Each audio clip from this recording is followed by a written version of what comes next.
तो जैसा कि लास्ट एपिसोड में हम लोगों ने देखा था कि मोशन कैपिटल की तरफ जा रहा था, मगर बीच में वो एक ऐसी सिटी में आता है कि जहाँ पे बहुत सारे कॉर्प वॉरियर्स अचानक से जिंदा हो जाते हैं और वो वहां पर यान किंगडम आर्मी पर हमला करना शुरू कर देते हैं, जिसकी वजह से वहां पे मौजूद 7 प्रिंसेस की सर्वेंट बहुत ही ज्यादा खतरे में आ गई थी। मगर मोशन वक्त रहते ही उसे वहां से बचाकर उसे ऊपर एक शिप की तरफ ले जाता है और दूसरी तरफ वो कॉर्प मास्टर जब ये देखता है तो उसे बहुत ज्यादा गुस्सा आता है और वो मोशन के पीछे चला जाता है, जिसके बाद हम लोग मोशन को कुछ कॉर्प वॉरियर्स के साथ फाइट करते हुए देखते हैं। मोशन को समझ में आ जाता है कि उसका बुचर नाइफ इन कॉर्प बॉडीज को डिस्ट्रॉय कर सकता है, मगर जब वो कॉर्प मास्टर वहां पे आता है तो मोशन उसे देखकर ही हैरान हो जाता है कि उसका पावर लेवल तो उससे काफी ज्यादा हाई है। वो वहां पर अपने ग्रीन स्पेल का इस्तेमाल करते हुए मोशन की बॉडी को बिल्कुल एक जगह लॉक कर देता है और अपने कॉर्प वॉरियर्स के साथ एक सेल्फ डिस्ट्रक्शन अटैक करके उस पर एक ताकतवर हमला करता है। मगर अचानक मोशन पलटवार करते हुए अपनी सोर्ड रिलीज करता है, जो कि उस कॉर्प मास्टर के फेस के बिल्कुल पास से होकर गुजर जाती है। और फिर अगले सीन में हमें दिखाया जाता है कि मोशन अभी भी बिल्कुल सही सलामत होता है, मगर उसके आसपास अभी भी वो ग्रीन स्पेल एक्टिव होता है, जिसकी वजह से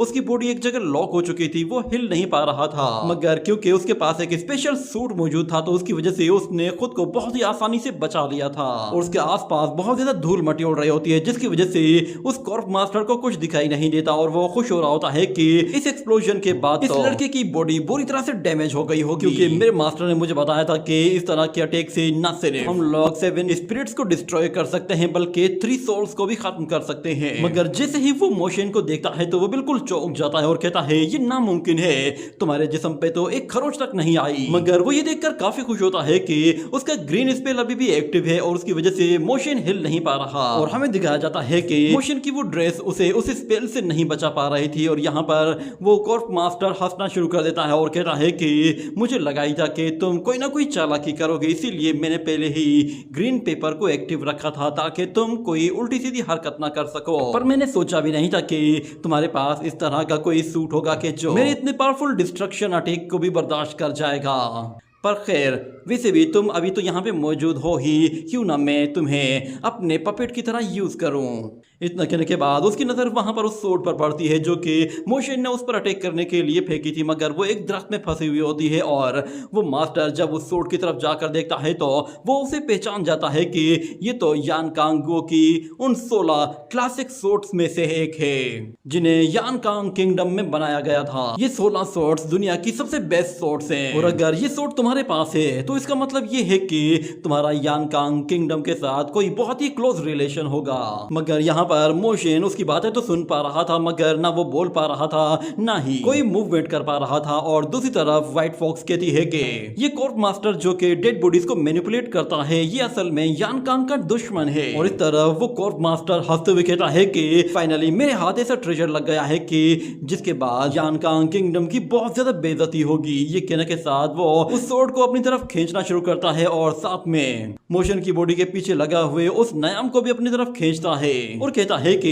ये सोर्ड अगर मेरे पास आ जाती है तो फिर यान कांग किंगडम बहुत ही ज्यादा शर्मिंदगी को फेस करेगा और मेरा मास्टर इस सोर्ड के बाद यकीनन मेरी पोजीशन को भी अपग्रेड कर देगा। मगर हमें दिखाया जाता है कि अचानक से वो सोर्ड मोशन के कंट्रोल में आ जाती है और मोशन उनके जरिए बहुत ही आसानी से उन तिलिस्मान को बीच में से काट कर रख देता है और वो सोर्ड भी वापस से उसके पास उसकी नयाम में आ जाती है, जिस पर लिंगर थोड़ा सा डर गई थी। और दूसरी तरफ वो वॉरियर देखता है कि उस सोर्ड ने उसकी बॉडी को भी हल्का सा इंजर्ड कर दिया है, मगर उसे इससे कोई फर्क नहीं पड़ रहा था। उसे असल चीज ये तकलीफ दे रही थी कि ये लड़का काफी देर से इसे धोखा दे रहा है, यानी कि उसके ग्रीन तिलिस्मान का उस पर कोई असर नहीं हो रहा था, वो सिर्फ नाटक कर रहा था। और यहाँ पर मोशन फौरन से फुल स्पीड के साथ वहां से भागते हुए दूर निकलने की कोशिश करता है। ये देखकर लिंगर काफी खुश होती है और कहती है कि तुमने मुझे बताया नहीं कि तुम अपनी थॉट्स के साथ सोर्ड्स को कंट्रोल कर सकते हो। तो मोशन कहता है मैंने अपने ग्रैंडपा से सुना था कि यान कांग किंगडम में जो 16 सोर्ड्स हैं उनका एक अलग से स्पेशल इफेक्ट होता है। हम लोग इन सोर्ड्स को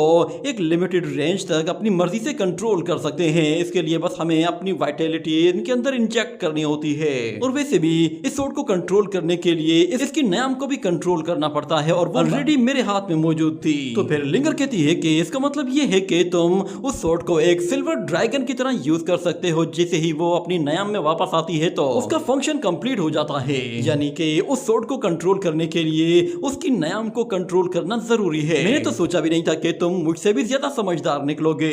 इतने में अचानक मोशन को वहां पर लोगों के चीखने चिल्लाने की आवाजें सुनाई देती है, तो वो फौरन से एक जगह आकर रुकता है और फौरन से एक दरख्त के पीछे छुप कर देखता है कि वहां पर अभी भी बहुत सारे लोग घूम रहे हैं और वो लोग अभी भी मोशन को ही तलाश कर रहे हैं। और उन लोगों में से एक लड़का उन लोगों का यंग मास्टर है। ये देखते ही मोशन फिर एक दरख्त से दूसरी दरख्त की तरफ चला जाता है और वहां से छुप कर देखता है कि वो लोग अलग अलग डायरेक्शन में जाते हुए उसे ढूंढने की कोशिश कर रहे हैं। मगर जैसे ही वो पीछे पलट कर देखता है तो उन लोगों का यंग मास्टर वो मोशन के बिल्कुल पीछे खड़ा हुआ था। दोनों ही एक दूसरे की तरफ देखते हैं और वो यंग मास्टर अचानक से चौंक जाता है, क्योंकि मोशन झपकते ही अपनी सूट को इतनी तेजी के साथ यूज करता है कि उस यंग मास्टर को पता भी नहीं चलता और वो स्वॉर्ड उसकी बॉडी के छोटे छोटे टुकड़े करके रख देती है और उसी के साथ उसका भी काम खत्म हो जाता है।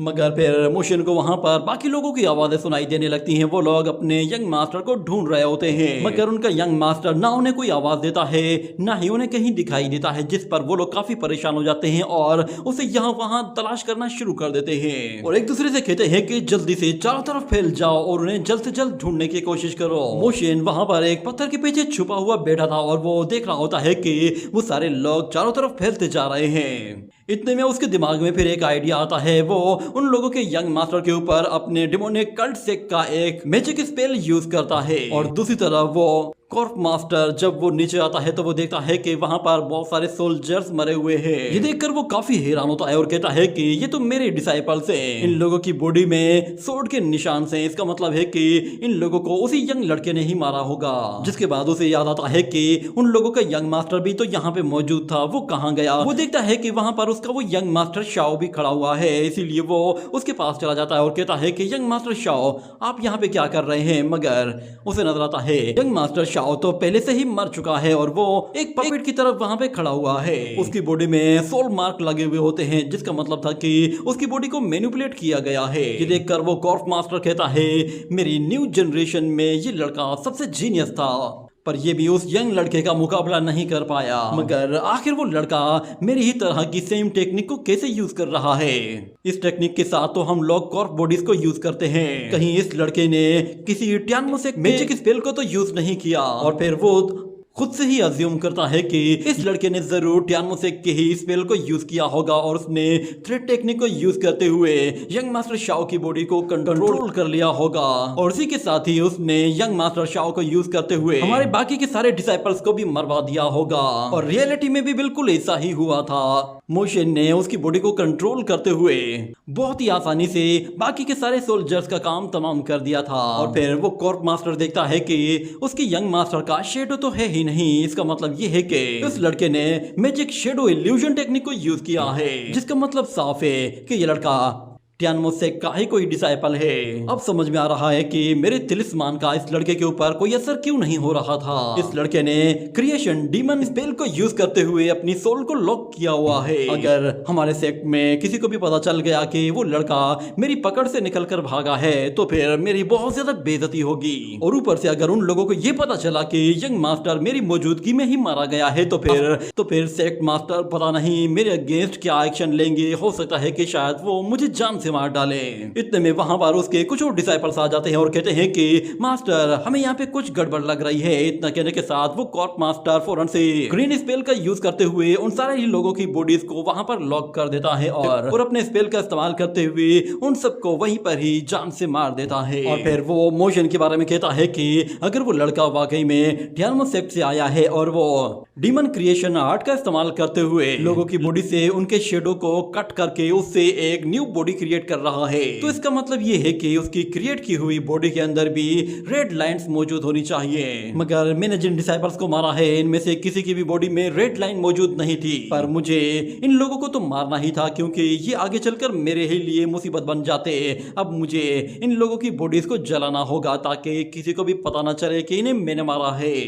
और ऊपर से मुझे उस लड़के को भी जल्द से जल्द पकड़कर उसे मारना होगा और उससे वो स्वॉर्ड छीननी होगी। इस तरह मैं सारी सिचुएशन को कवर कर लूंगा और सारा ब्लेम उस लड़के के ऊपर डाल दूंगा। इतना कहने के बाद वो अपने डिसाइपल्स के बारे में कहता है कि होंग भाइयों, अब तुम्हारी बारी है। मैं तुम्हारी बॉडी को अपने काम के लिए इस्तेमाल करने वाला हूँ। अब वक्त आ गया है कि तुम मुझे मेरी इतनी ज्यादा मेहनत का सिला दो। ये कहने के साथ वो एक क्रीचर को अपने हाथों से रिलीज करता है, जो कि एक ऐसा क्रीचर होता है कि जो किसी को भी काटता है तो उसकी बॉडी को कंट्रोल कर लेता है। इसी तरह फिर वो अपनी बॉडी से बहुत सारे रेड क्लाउड्स और क्रीचर्स को क्रिएट करना शुरू कर देता है। ये छोटे छोटे क्रीचर सबसे पहले तो वहां पे मौजूद उन वॉरियर्स की बॉडीज को जाकर काटते हैं और उनकी कॉर्प बॉडीज को पूरी तरह से कंट्रोल कर लेते हैं और तेजी से जंगल में फैलना शुरू हो जाते हैं। उसके साथ साथ वो अपने उस यंग लीडर को भी अपने कंट्रोल में करते हुए कहता है कि क्योंकि इस लड़के का कोई शेडो है ही नहीं तो इसके जरिए मैं खुद को बेगुनाह साबित कर सकता हूँ। और उसके बाद भी अगर सेक्ट लीडर ने मेरे ऊपर कोई ब्लेम लगाया तो फिर मैं उसकी ही जगह ले लूंगा। इतने में हमें दिखाया जाता है कि उसे एक व्हाइट फीदर दिखाई देता है, जो कि शायद व्हाइट फॉक्स का था। उसे देखकर वो छोटा सा क्रीचर जैसे ही फीदर को स्मेल करता है तो उसे पता चल जाता है कि मोशन किस डायरेक्शन में है और वो सारे ही क्रीचर्स को उसी डायरेक्शन में जाने के लिए कहता है। इसी तरह फिर हम लोग अगले सीन में दोबारा से मोशन को देखते हैं। वो विंड वेव का सहारा लेते हुए तेजी से वहां से दूर निकल आया था और वो एक जगह एक पोल के ऊपर आकर बैठ जाता है और देखता है कि वहां पर यान किंगडम में नए दिन का सूरज उभर रहा है। उसे देखकर वो बिल्कुल रिलैक्स हो जाता है और कहता है अच्छा तो ये है यान किंगडम का सूरज। मगर उसे वहां पर कुछ अजीब सी आवाज भी सुनाई देती है, जिस पर वो पीछे मुड़कर देखता है तो उसे वहां पर रेड क्लाउड्स दिखाई देते हैं, जिस पर वो व्हाइट फॉक्स कहती है कि आखिर ये इतने ज्यादा रेड क्लाउड्स क्यों नजर आ रहे हैं। मगर मोशन अपनी 9 हेवन आइज को यूज करता है तो उसे दिखाई देता है कि उन रेड क्लाउड्स के बीच में बहुत सारे एविल क्रीचर्स मौजूद हैं, जो कि तेजी से उन लोगों की हमला करने के लिए आ रहे हैं। ये देखते ही वो तेजी से भागना शुरू कर देता है और व्हाइट फॉक्स से कहता है कि मैंने अपनी ग्रैंड माँ से कॉर्प बॉडीज को कंट्रोल करने की टेक्निक्स के बारे में सुना है। उन्होंने बताया था कि उन सारी की सारी टेक्निक्स में से सबसे ज्यादा खतरनाक टेक्निक रेड फ्यूम टेक्निक है। अगर इनमें से कोई भी क्रीचर हमें काट लेता है तो फौरन से हमारी स्किन और हमारी बोन्स वो ग्रीन कलर में चेंज हो जाएंगी और हम भी उन लोगों की तरह ही कॉर्प बन जाएंगे। और दूसरी तरफ हम उन क्रीचर्स को देखते हैं जो कि जंगल में मौजूद दूसरे क्रीचर्स को काट रहे होते हैं और उन्हें भी फौरन से कॉर्प बॉडीज में ट्रांसफॉर्म कर रहे होते हैं। इस तरह अब पूरे के पूरे जंगल में वो मास्टर अपना कंट्रोल लेता जा रहा होता है और हर एक जानवर को अपने कंट्रोल में करते हुए मोशन को पकड़ने के लिए अपनी ताकत और भी ज्यादा बढ़ाता जा रहा था। और इस तरफ मोशन काफी तेजी से भागते हुए काफी दूर निकल आया था, मगर उसके बावजूद भी वो लोग देखते हैं कि वो क्रीचर्स अभी भी उनके पीछे आ रहे हैं, जिस पर वो व्हाइट फॉक्स कहती है कि क्या ये सारे के सारे क्रीचर किसी इमोर्टल कल्ट सेक्ट से आए हैं, क्योंकि हम लोग इनसे भागते हुए काफी दूर चले गए थे मगर उसके बावजूद भी ये हमारा पीछा नहीं छोड़ रहे।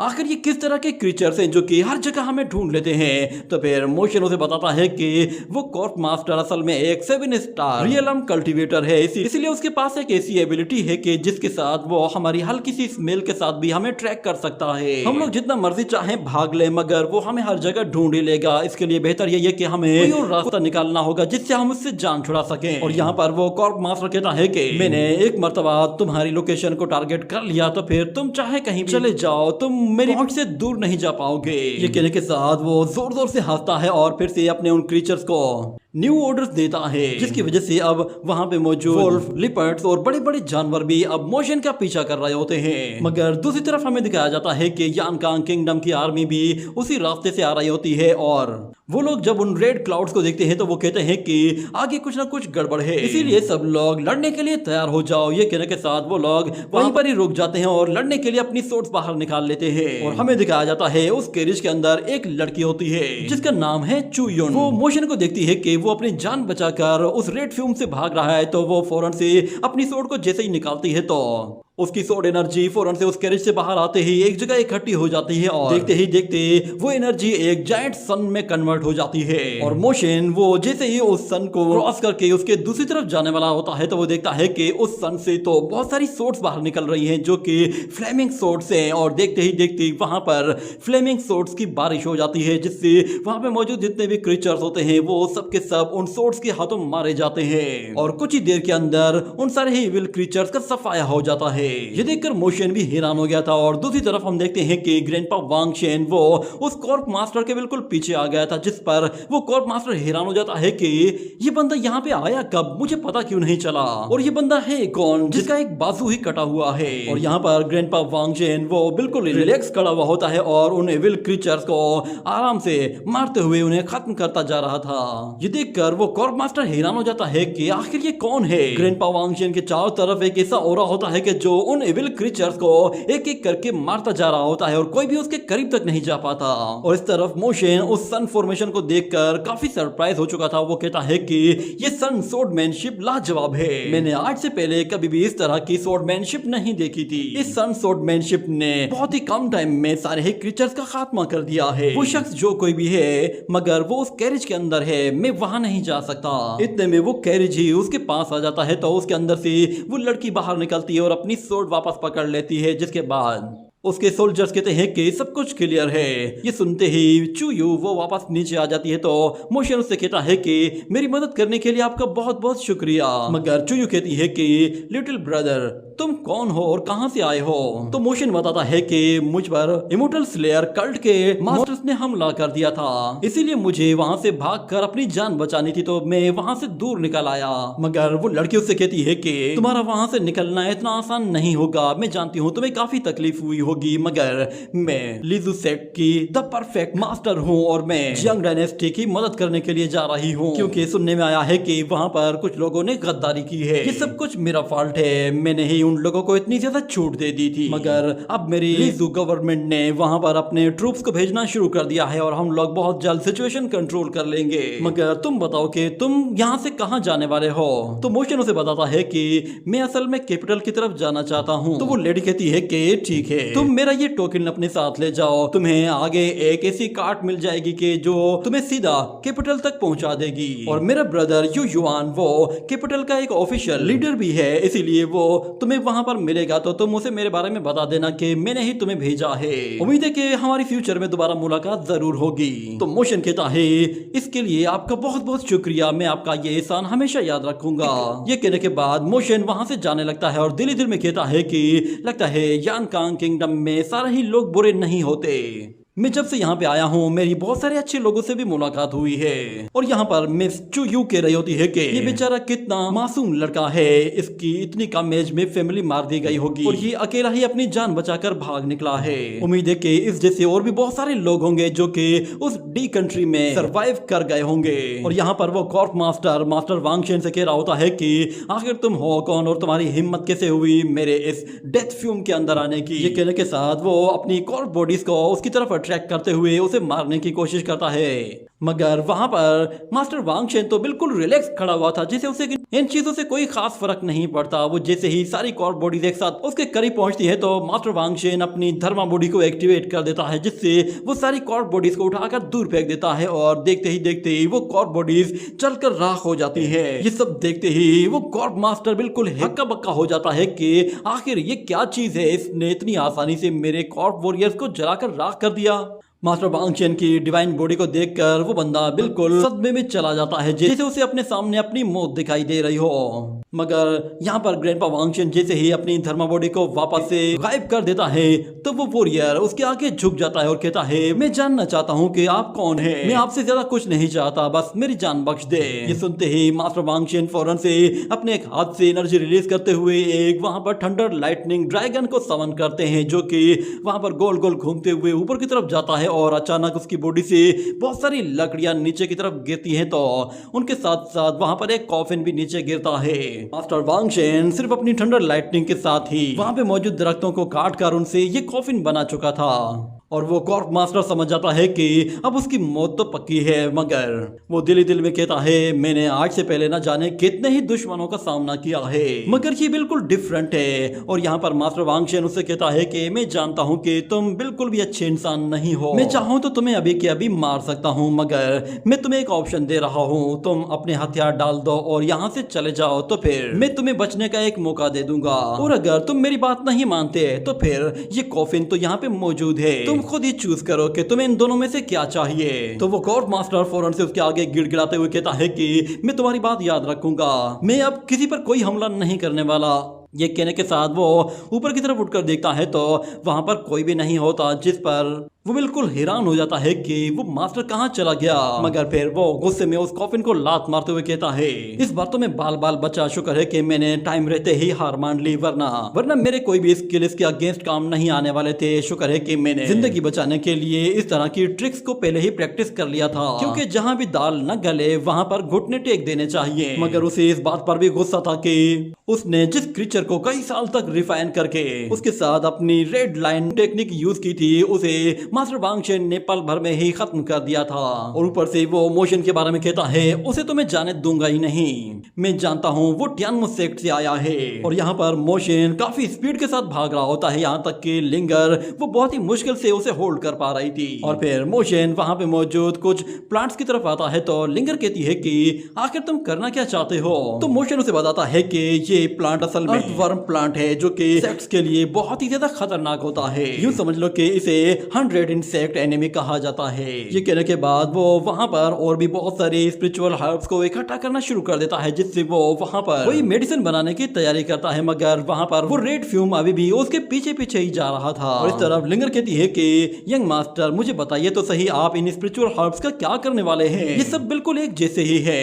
मगर मोशन कहता है कि हाँ मैं जानता हूँ, ये सारे ही स्पिरिचुअल हर्ब्स एक जैसे हैं, मगर जब हम इन्हें अर्थवर्म के साथ कंबाइन करेंगे तो ये एक बहुत ही लाजवाब मेडिसिन में कन्वर्ट हो जाएंगे। जिस पर लिंगर हैरान होकर पूछती है, आखिर किस तरह की मेडिसिन? तो मोशन कहता है कि मैं इन रेड बटरफ्लाइज को जानता हूँ, इनके अंदर भी टॉक्सिक एनर्जी होती है और खासतौर पर फीमेल इंसेक्ट्स के अंदर तो ज्यादा ही टॉक्सिक पावर होती है। और मैं जो मेडिसिन बना रहा हूँ उसके जरिए मैं इन क्रीचर्स को बहुत ही आसानी के साथ कंट्रोल कर लूंगा और इनसे भी ज्यादा खतरनाक टॉक्सिक एनर्जी क्रिएट करके इन क्रीचर्स पर पलटवार करूंगा। ये कहने के साथ वो उस एनर्जी को जैसे ही जंगल में फैलाता है तो वहां पे मौजूद छोटे छोटे क्रीचर्स के अंदर वो एनर्जी एब्जॉर्ब हो जाती है और वो मोशन के कंट्रोल में आ जाते हैं। और उसी के साथ ये एपिसोड भी यहीं पे ही एंड हो जाता है।